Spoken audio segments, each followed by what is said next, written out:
Aider l'autre à accoucher de ce qu'il sait déjà et non point lui transmettre ce qu'il ne sait pas encore. C'est ça l'éducation conscientisante. Parce que Socrate avait compris quelque chose de fondamental. La connaissance la plus puissante n'est pas celle qu'on reçoit, c'est celle qu'on découvre.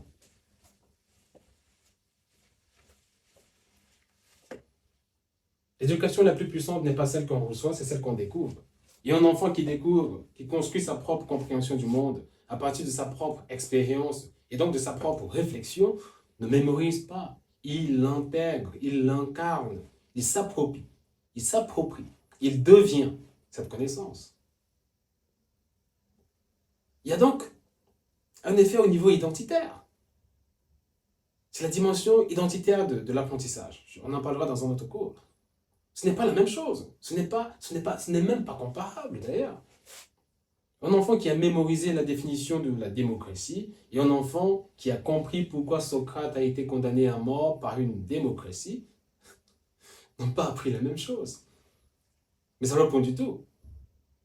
Même si à l'examen, l'un et l'autre peuvent écrire le mot démocratie avec une définition correcte, mais ces deux enfants-là n'ont pas appris la même chose.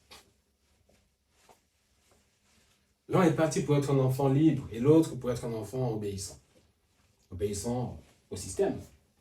Mais à 40 ans, lequel des deux sera encore en train de penser à votre avis? C'est ça la question.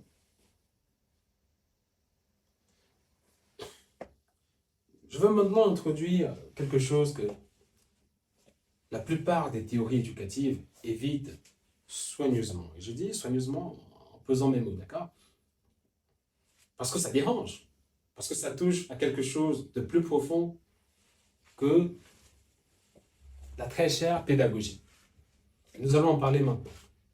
C'est la question du sens. C'est la question du sens. Nous allons en parler avec toute la rigueur qui s'impose.